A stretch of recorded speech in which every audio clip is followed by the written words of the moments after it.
I think that is the main focus in the last 3-4 days, and it's going to be expanded. The slogan given by the government is detect, encircle, and destroy corona. Detect, encircle, and destroy corona, going to be the game changer. Again, the keyword is test, test, test.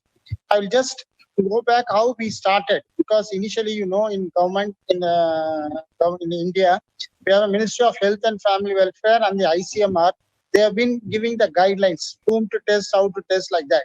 So it started with few countries. If they come from that country, like that, it started slowly. And now we have come to an area where test as much as possible, where we see whether the patient stands a high risk based on whether they are close contacts of a case or whether they have had symptoms like flu-like illness in the past, or whether they belong to the cluster. We have defined clusters going on at this point in time. We know where they are, and therefore we try and this particular patient comes from that cluster.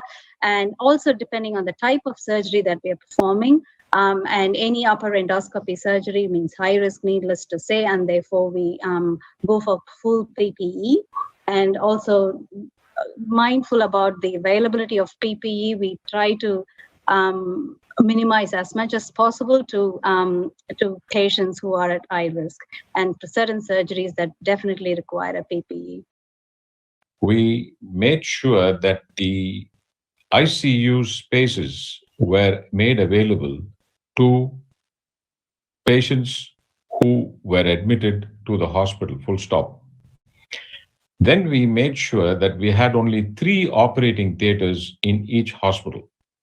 The 3 operating theaters were for the emergency patients who came in, mainly general surgery, the obstetric patients who needed a theater for their cesarean sections, and a theater which was meant purely for trauma.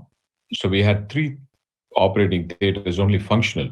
The rest of the operating theaters were used as an extension for intensive care, so that we had adequate beds for the intensive care overflow.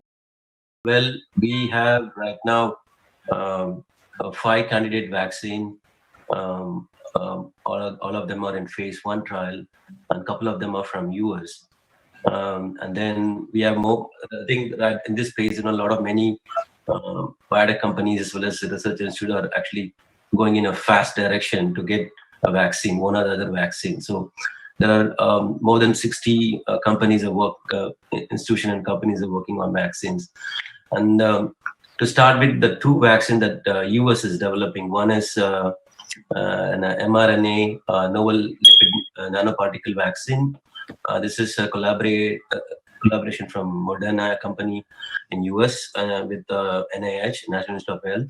I think they fast-tracked this vaccine. Right now, it's in phase 1 trial, and then they are testing it in volunteers to see whether this vaccine induces a good antibody response. And a second vaccine from US is from Innovia. This is a DNA vaccine.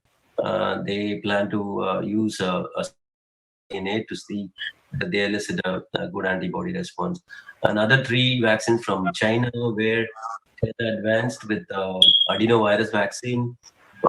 They're testing it in China, where they're also using the S protein of the virus. Stigma, it will become a social stigma. Even if you say tomorrow, if you open up your hospitals and say the hospital is welcome and you open up the thing, I don't think patients are going to walk in just like that. I think patients have that common sense also. I think they will take their own decision, I think. And I think before we say that we are open to all sorts of elective procedures, I think we have to make sure that the entire curve is flattened, and make sure that we have isolated those patients, make sure that we have, as Rajesh has said, we have COVID positive hospitals, COVID positive facilities, COVID negative facilities. Actually, again, a beautiful thing that was done in Italy, actually, they've totally separated the COVID positive facilities from COVID negative.